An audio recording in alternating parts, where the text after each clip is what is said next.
Appreciate your guys' time. Haven't seen you guys in a week, so you guys got a little bit of a break from me, but appreciate your guys' time as always. And thank you, Jesus, for another day of life, another opportunity to coach these kids, man, and have an impact. And every day I come into the office, man, I'm so blessed to be a part of this program, this team, this community, because we've got a great group, man. We just got to keep growing every single day. Obviously, learned a lot from this season, taking the bye week, early on the bye week, taking time to look at our team, right? Learning a lot. We talk about really a football season's in three phases, right? Your first month-ish is the identity time. We've talked about this where it's like you're really finding a lot about your team. Who are your leaders?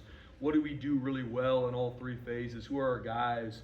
And then that month of October-ish is really building skill. You got to keep showing growth week in and week out, right? And obviously we showed some growth in some areas and then some growth. Obviously a lot of growth still needs to happen in all three phases as a team, right? It's hard going to the bye week coming off a really bad game, and that's on us. That's on starting with me to look and see kind of why that happened and how we can be better. And then the month of November, man, this is the separation month. This is where boys come turn to men, and you see that around college football. I mean, I talked with our leadership today just about some different examples around college football of games that it's November football, man. Crazy things happen, and you gotta just you gotta find ways to win, and that's November football. So we're stepping into that this part of the season. So proud of our guys during the bye week. We had some really good conversation with our leadership, really good conversation with our players about, hey, if we practice and prep the right way, why do we play poorly? Why did we not play with joy and juice and didn't execute, didn't make the plays we needed to? And at the end of the day, guys, this all starts with me. I'm the head football coach, and it's on me to look at these things and see why this happened. And just like anything, not overthinking it, but not running from it either. Like, this is a lesson we got to learn. That was a big prayer that I had on Sunday after the game. It was my birthday. My wife called me because I couldn't sleep. I came in like 4:30 a.m., sat in the elliptical, and my wife called me and was like, it's your birthday today. I'm like, gosh darn it, it is. And I'm thankful for life. But I was praying. I was like, Lord, whatever lesson I need to learn, I want to learn it. I want to learn it. And that doesn't mean all of a sudden you're going to be perfect. But whatever lessons that football give you, because we get judged on 12 nights a year, what are we as a team needing to learn? And there's a lot of things that came from that game, a lot of things that showed us our culture is what you put out there. And there's a lot of things that we need to fix. And I love this team, and I'm proud of the conversation we've had. I'm proud of the 2 practices we had last week that was just focused on us, focused on growing, focused on improving. How can we improve some of these fundamentals and techniques that we need to? So we got a lot of work to do. A lot of things to continue to grow from. Injury-wise, before we talk about San Diego State, Maddox is going to be out for a little bit. He's going to miss this game. I do think he's going to be back this season, which is really exciting, but he's going to be out this week, and I talked to him. He's going to be an assistant coach for us this week as he fights to get healthy, and we're going to pour into Max, believe in Max Cutforth, and excited for him to take the reins and be QB1 going this week. Jason Steele, he's really going to be questionable this week. I don't see Jason playing. Right now, he's a warrior. We'll see. It's going to be probably day to day, but I don't see him participate in this game. Hopefully, we will get him back this season too, but I don't see him coming back this game. Zion Washington should be ready to roll. Right? He's going to be able to practice this week, and we'll see when we go through more practices. But I think that Zion will be back rolling. Chris Marshall's back with the team after his week of suspension. He did a good job last week with the guys, and excited for him to be back in the fold and help our team find a way to win. So those are kind of the main updates from regards to injury. Obviously, anything else comes up, we'll kind of go through it. San Diego State-wise, huge game, huge opportunity this weekend. I mean, Sean Lewis, the job he's done this year, hats off to him. I mean, he's absolutely a guy that'll be in the Coach of the Year conversation. I mean, what they've been able to do. And I think I got a lot of respect for how they do it, too. I mean, you look at their roster, and I've talked to our team about this. They got a bunch of returning starters from last year. And that's uncommon in this space. Obviously, that's something we want to double down on, too, is making sure we keep our players. We focus on keeping our talent here. And they did that. I mean, they got a bunch of returning starters on defense, bunch of returning starters on offense and special teams.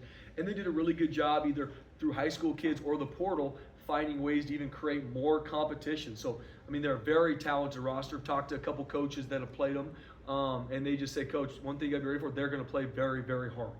And that's what I hope guys talk about our team when they call coaches that have played us, right? And that's hats off to Coach Lewis, hats off to their staff. I mean, and you watch it. They got an edge about how they play in all three phases. And they know what it takes to win. They know what it takes to win. And even the game they played against Hawaii, I mean, first off, going to Hawaii to play is hard. We've been there. It's a dogfight. It's hard. There's some weather. And they battled, and some things didn't go their way. This is a really good football team. I mean, they've traveled a bunch of places. They played really good teams. They shut out Cal at home and beat them up, and you can see kind of the season Cal's having. They just beat Louisville, so they're a talented team. They play really, really hard together, and when you watch them, you see that they care about each other. They love each other. There's a lot of juice for them as a team, and I got a lot of respect for them. And that's after Coach Lewis and the job he's done, and you can see that they've continued to grow throughout the season. Starting with their defense, I mean, they're one of the top defense in the country. I think stats-wise, I think they're the number 2 defense in the country, and that's earned and deserved. And their players play really, really hard. They got really good schematic switch-ups. They put the quarterback in conflict consistently.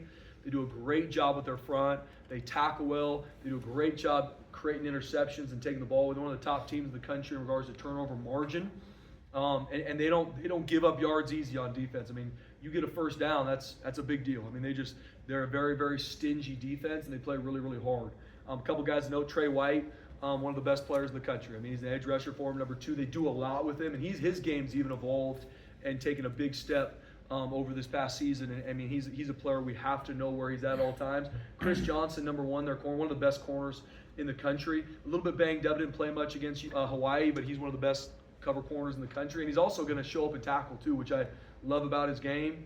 Owen Chambliss is their linebacker, number 12. We knew him coming out of high school. Really good player, long, athletic, one of their top leading tacklers, one of their top leading in creating interceptions. We got to know where he's at all times. Their secondary plays really well together. They do a really good job disguising coverages. They'll change it on you post-snap. They do a great job with their front, creating movement, and it's really hard to get any tells on what they're going to do, and they play really, really hard together. Their whole back end has played really well together for a long time. Bunch of returning starters. Eric Butler is a really good player for them, number 6. So I got a lot of respect for what they do defensively. I mean, and it's easy when they're the number 2 defense in the nation. But what we get, we're going to have to earn every yard because they're a really stingy defense. Got a lot of respect for how they play. Offensively, obviously, Coach Lewis, offensive guy. Got a lot of respect for what they do offensively too. I mean, starting off with their 5 senior offensive linemen. This is probably the biggest offensive line we've seen all season. Mike Schmidt, their offensive line coach, known him for a long time, San Diego native. He does a great job, great recruiter, and he attacks what you do defensively. Like they're not just going to come out and just run their plays. They are going to have specific run plays to attack our defense. We got to be ready. We got to be ready to adjust because he's really, really skilled at creating mismatchups, with their offensive front and what they do. So got a lot of respect for how they run the football. Lucky Sutton's the top running back in our conference for a reason, number 7. Very good balance. He's a one cut and then can also take it the distance, but he's big too. He's tough to take down. Big, thick kid. Jordan Napier, one of the receivers, that they put him everywhere. They'll give him the ball in fly sweeps. They'll give him handoffs. He's a true sophomore, Southern California kid. Elite football player. Elite with the ball in the air. They're going to find a way to get him the ball at all times, and we got to know where number 2 is at. And Jaden, their quarterback, man, remember him coming out of high school, Michigan transfer. I mean, he is big now. I mean, he is big. He can make every throw. He can run it. I also love, he's got a really good moxie to him, too. He's a captain for a reason. He can make the throws. He can make the runs. They do a lot of RPOs. They got some design runs, some design drop back pass, some shots, and he can make them, man. He's tough to take down, and he does a great job scrambling to throw and then also scrambling to take off and move the chains. And like I said, they just got a really talented group, and we know they're going to be really well coached. They mix in tempo to where you don't know. Sometimes they're going to tempo and run the ball, tempo and throw the ball, tempo, hard count you. They've got a lot of free plays from hard counts where a defense is reeling. And obviously that's stuff we got to be ready for. Special teams wise, they attack you on special teams. They got a lot of different looks in all 4 phases. They got a bunch of different fakes they're going to try to run against you. They make it tough in their coverage units. They make it tough in some of their punch structures. And so we got a lot of work cut out for us to make sure, because they're gonna find ways to create explosive plays on special teams. They're really well coached. They play hard. So got a lot of respect for Sean Lewis and their group, man. I mean, there's no doubt that's why they're where they're at. That's why they're 8-2. That's why they're the number 1 team in the Mountain West for a reason. And we got a lot of respect for them. And now it's our job as coaches to keep to pour into our players for us to play our best Saturday night. That's what our focus is, man. It ain't about anything else than this game and us playing our best and us growing every week. So with that, open up for questions. How'd Max respond in practice last week? And did Caleb push him in any sort of competition? Yeah, Max did a great job. Max is our QB, and he's who we're pouring into. Did a really good job. And he's even stepping up in that leadership role, especially now where it's not like in game. Sometimes it's hard where all of a sudden you go from watching to being the guy. Now we've gone through. Hey, Max Cupler is our QB number 1, and Max is doing a great job pouring into him. We're pouring into him, and he's done a really good job. We've got 3 quarterbacks that are healthy, and so Caleb, Zeke competing. We're gonna find a way to make sure all 3 are ready to play. But Max Cutforth is our guy. Just curious if you could say more about Maddox, what the injury is, also just where he's at right now. Is he rehabbing? Is he still resting? I guess, where is he at? It's a lower leg injury, and I'm going to kind of keep it at that, Sean. But he's rehabbing, and he was in our leadership meeting today. He's rehabbing. Obviously, can't practice or do anything, but we're rehabbing at this point. Not something that we got to get surgery on, which is awesome. Very thankful for that. Obviously, had a lot of specialists go through it to make sure. We always want to do what's best for our kids. So we'll get him back this season. I don't know exactly what that time frame is, but he's out this week. So I guess just with Max, now he's had a couple of weeks of practice as QB1. Have you seen him jump anywhere specifically, or just as his overall game just improves, just being treated as QB1 as opposed to QB2? Yeah, I told Max, I don't need Max to be anybody but himself. I told him that. I don't need you to be Maddox. I don't need you to try and become this completely different but I need Max's best. So I told him, just be your best. Play football, man. He's from down the street, walked on here, earned a scholarship. I want Max to be his best, and his best is what we need. And no different for the rest of our team. Hey, but I need their best too. I don't need anybody to try, well, this is what's needed from me now. No. But I need your best, and that is required of you, and this is in all 3 phases. We got to find a way to win in all 3 phases, and it's not just going to be on our quarterback. How's his kind of mental toughness, I guess, in state? And it's one thing to get thrown in this, in the game, but now to be sitting around for 2 weeks knowing he's the starter. I'm being a local guy, I'm sure there's a lot of attention and people reaching out to him. Just how do you think he's handling all this mentally? Yeah, I'm sure. To your point, BJ, local kid, especially the story, walk on. Now he's going to start a game for Boise State football. Awesome. My message always with our players, I want to try always be a truth teller. It's just say, this is where we're at. Max, we believe in you. Go be your best. And it's all process focused, because even we got players from Southern California. I'm sure they're going to have a lot of family. It's process. How can I have my best Monday? How can I focus on growing to understand the game plan really well? And for Max, it's going to be no different. I believe in Max. And same thing to Sean's question. I don't need Max to be anybody but his best. And we got to make sure we set him up for success. And I need everybody to play their best, not because Max Couple is our quarterback. It'd be no different if Maddox Madsen was rolling out there on Saturday night. I want our players to grow, because that's November. It's separation month. I need our guys to step up and be their best. Do you have to, dumb down the playbook or limit anything when he's in there as opposed to Maddox? No, Max is extremely bright. Max is extremely bright. We can run our entire playbook with Max, and that's what we love about Max. He's very bright. He can make all the throws. Now we got to make sure we put him in good spots. We're going to run our offense. We got to make sure we execute. That's what we didn't do consistently. A week ago against Fresno State? We just didn't execute, and that's not just on the quarterback. It's the play calls, the offensive line, the tight ends, the receivers, the running backs, obviously the quarterback too. But no, we can run our entire playbook, and that was the biggest thing for us. No different in a bye week. What do we do well? What are some things that we got to do well, and what are the things that we got to do to attack San Diego State? And Max can do all those things. You talk about process and stuff. Bye weeks seem to fall at a convenient time maybe for a guy like Max. Does this process alter at all now that it's QB1, or what does it look like, and what did his bye week look like? Yeah, hopefully not, Jay, to be honest with you. Hopefully the process that when he was QB2, he can stay with that exact process. But there is more. There's going to be more urgency. It's just the nature of it, right? When hey, snap one, I'm rolling out there. But he's a competitor. Zach Hill, our quarterback coach, does a great job with him. He's a football guy. He's smart. He picks things up really well. He can run our offense, right? With our offense, it's not just who's the most talented quarterback. Can you operate our offense? Because we're a pro-style offense. There's a lot of intricacies to what we do, and Max can run it. We can be efficient. We can operate with Max at the helm. And last week, going into it and really going through self-scout to see, okay, what are the things that we do well? What can our players execute really well? Max can do all of it, and we just need to pour into him to make sure the moment's not too big. That's why, for me, I'm just go play football, man. The work has been done in the bye week. Let's go through our practice this week. By the time we fly down to San Diego, man, go cut it loose. Go have fun. That's what it is.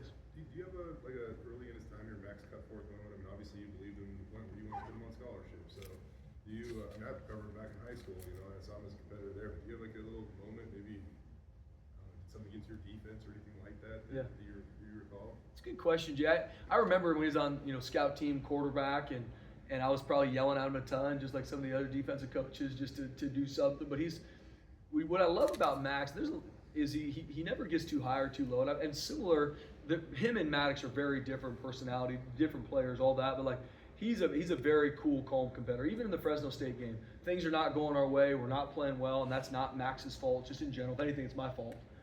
But he never was deer in the headlights. It wasn't like, oh my gosh, what is this moment I'm a part of? He was just like, Coach, I'm on it. I got it.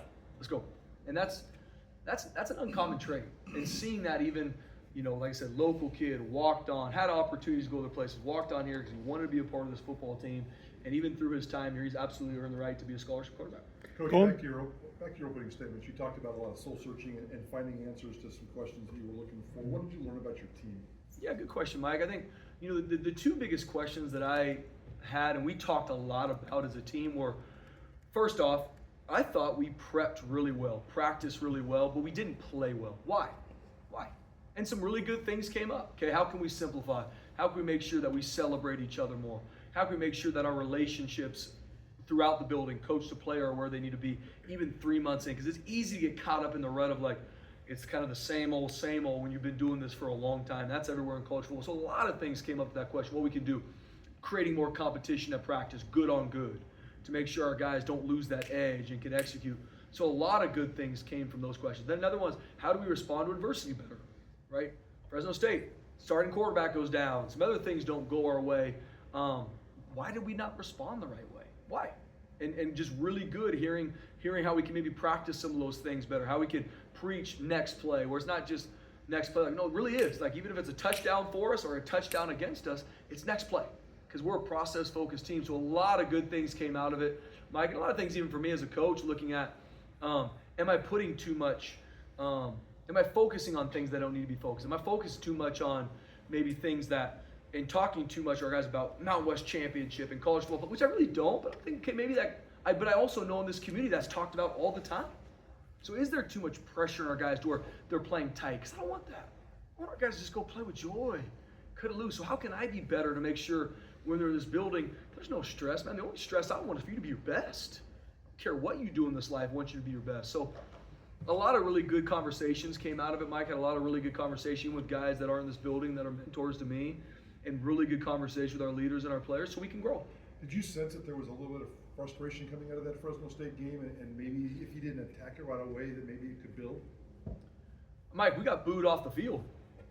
I mean, yeah, there's frustration, I think, in this entire state after that game, I'll be honest with you. And yeah, you got to have really real life conversations. And we haven't been in that situation as a program. We've had some hard moments, and it hasn't been rainbows and butterflies, but that was a hard one. One of the harder moments for me as a coach. And I'll never forget it. I'll never forget being on that blue, seeing a team raise the milk can and have our fans be as disappointed in us as they should have been. And I get it. And I was asked before, well, they booed. Yeah, I would have booed me too. So, oh yeah, we didn't run from it. I mean, we had real life conversations as a staff, players, me. Like, you got to take ownership of those things. But taking ownership only goes so far. To me, it's like, yeah, I take ownership as head coach, but then what are we going to do? How are we going to learn from this? Because if we don't learn from it, we're not going to grow as a team. And to me, it ain't about just wins. I want us to be better as a team and learn from this.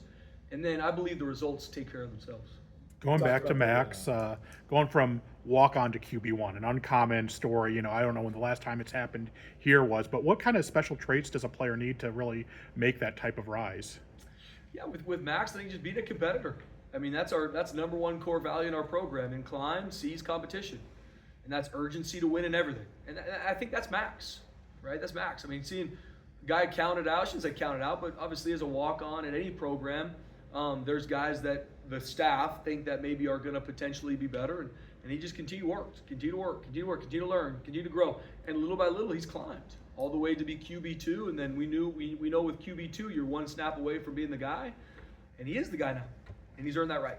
You guys had more penalty yards than rushing yards in that last game. How do you get the running game going, and how much would that help Max? Yeah, that's exactly your point, BJ. That's why it's not how can Max all of a sudden be elite quarterback, which he's going to play well, but we got to be more efficient in all phases of our offense. We have to be able to run the football efficiently. That's a DNA part of our team. We have to be able to do that. We didn't do that. So we got to be able to make efficient throws. We can't start set 1st and 20 because of a holding call, or 1st and 15 because of a false start. Like we're hurting ourselves, and we can't do that. You can't do that against it, especially against San Diego State. you're not going to win a game versus a really good football team. And we saw that against Fresno State, who's a really good football team. So all three phases, we've a lot has come up this week from self-scout of Fresno State, obviously prior games of just, okay, what do we need to teach better, right? Because that's what we control. We're teachers. What do we have to teach better? What needs to be clear? What needs to be more concise? What needs to be simpler for our guys? And then that's what we kind of went to do, because in all phases, and where guys are hurt, it's next man up, carry the flag. I'm sure San Diego State's going to have some injuries. It's next man up, carry the flag. In terms of the distribution of carries, we ask you about it, pretty much every week, and it seems like it's a different guy, maybe hot hit in this game. I mean, you guys are 5-0, and Dylan Riley gets at least 10 carries. I mean, is at some point do you need to pick a guy and give him more of the action, or do you think the kind of hot hand all three guys getting similar stuff can work? Yeah, all three are going to be involved in this game plan. All three are going to have plays for them, and we're going to run the hot hand. But I'll be the first to say, Dylan Riley touches the ball 6 times can't happen. And that's on me as the head coach. We got to have a plan to make sure he touches the ball more than that, and that won't happen again. We've had the conversation a lot about the personal fouls and unnecessary roughness penalties. How has the conversation continued to evolve to eliminate the self-inflicted negatives? Yeah, we've had too many this season, and we had too many obviously in the Fresno State game, and one of our players has had it in multiple games, and we had conversations. I don't shrug my shoulders. I don't have an answer. We sat down like, well, why does this happen? Every time it happens, we pull you out, we go through the discipline, we run as a team, but at some point, if I don't learn from touching the hot stove, where are we going to? What are we doing? And so we can continue to have conversations. And with a couple of the ones in the game, the ref and the passer, can't do it. Can't do it. Those, it's bang, bang, I see it. One of them, the late tackle out of bounds, can't happen. Absolutely should have been called and should be called every single time. Can't happen. And why? But why are they happening? And that's what we kind of look at the staff and just making sure, hey, what are we teaching? What are we teaching with the quarterback? We got to make sure that we don't continue to have roughing the passer calls, because just because the emotion of you wanting to push a quarterback to the ground there does not help our team. Hey, you make a tackle and you're out of bounds. It's over. And if you think you need to finish the tackle, you're not going to play. So we got to look at those things. And obviously, like we talked about, Marion's had a lot of them, and we just got to continue to. I love him. He's a great teammate. He's a great kid. But in those moments, frustration, competitor come out, and he's made bad decisions. He's not a bad kid. I love him. He loves his team, and he's done some really great things for this football team this year. But that's a part of his game that needs to get fixed. Chris Marshall. Chris Marshall. I don't think in your career you've had to suspend somebody where they're out of the building for a week. You didn't know if he was going to come back or how he would come back. What were your emotions that Monday when he showed up and you saw him there and he was, I guess, doing what he needed to do or was asked to do? Just your emotions of getting him back, because you might have thought he might not be here. Yeah, I was really positive in my mindset when we had our conversation about going into the week of him being suspended because of how he handled it. And he took ownership. He knew what it was. It wasn't. And so I felt really confident in how because he responded really, really well. Understood it, coach. I get it. I'm going to be better for this. And so I was very positive with last Monday, showing up that he would be in a good headspace. He was. And he did a really good job last week in the bye week of practice and what we needed him to do. And so we just need to be consistent with that. And I love Chris. I care about him. But there are standards to be a part of this team and how we act and what we do. And so excited for him to learn from it. I don't know how much you want to say about it, but would you refer to it as a momentary lapse in judgment, or what? Yeah, I'm not going to talk about it more than just there are standards with which we have here for players and coaches. And if guys don't meet those, there's going to be repercussions. How do you I know after the game, it's people were laughing about it or not want to think about it, but I mean, you still control your own destiny in the conference race here, and you have a chance to host the championship if you win your last 3 games. I mean, how much are you trying to, as bad as maybe it seems at times the season's been, you guys are still right there where you want to be? Yeah, I think, thinking about that, BJ, and we absolutely have everything in front of us, just like San Diego State and some other teams. Like, we just got to keep getting better and keep growing and continue to play our best. The season's not over. We've got a lot of awesome things to play for. But I also think about the game against Fresno State. We had everything to play for that game. On the blue, all this. We didn't play well. So I'm more now taking the step like maybe it is too much pressure. Maybe it's our guys having to be somebody and fulfill some of these expectations, which you should at Boise State, no doubt. That's a part of being here, right? No one's had more consecutive winning seasons in the country than Boise State. So there's a part of that when you walk in this building. But my biggest focus for our guys is not, well, look at what we do if we win these games. Today, how can we grow and play our best Saturday night in San Diego? That's what I want to do. And if we play our best and they win, I'll tip my hat. And I'll sleep fine. I know you guys won't want me to, but I will if we play our best. But I know if we play our best, we're going to be in a good situation. I know you've got confidence in Max. You know, you've got a QB2 who's a walk-on underclassman. Are you content with that, or do you think a QB room needs a little bit more going forward? Yeah, every room we need to continue to grow and find players that obviously push the needle football-wise, but fit here. That fit our culture, that fit where we're about, and want to be a part of a team. Not here because of what we can do for them. That's a part of it, but want to be a part of a team. And so we absolutely need to grow our QB room. Absolutely. But we need to, my goal every year is to push the needle and grow every single position room in this building. And so I love Max. I love Max. I love all our quarterbacks in our quarterback room. Do we need to continue to grow the quarterback room and continue to push it forward? We absolutely do. I know we talked about this a couple of weeks ago with recruiting and that, and you know, there were fans who were annoyed. He's got Magic goes down, Max is the backup. I guess just how difficult is it recruiting a quarterback in today's age where, you know, like we said, you had guys commit, decommit. Just how difficult is it right now? Yeah, recruiting, I mean, at all positions, recruiting's changed. But especially recruiting quarterback. And I think it's funny how the answer, a lot of times that I see, I'm not saying from guys in this room, but the answer always is the transfer portal. That's the answer. Like if you don't have a position that's playing well, go to the transfer portal. And I'm not going to speak a lot about it, but like that's not always the right answer. I mean, sometimes it is. Sometimes it is. And we will walk that path with every single position. But there's a lot that goes into that as well. There's a lot financially that goes into recruiting the transfer portal for the right type of a player. There's a lot that goes into from a culture standpoint. So for us, recruiting quarterbacks is recruiting any other position. Obviously, quarterback's pivotal.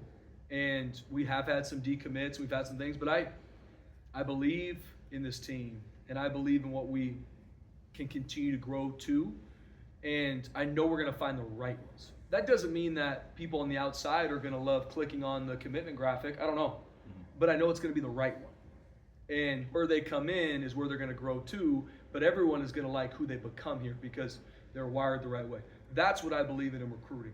If you try and make everybody happy on rankings and who you have, I don't think you're focused on what matters.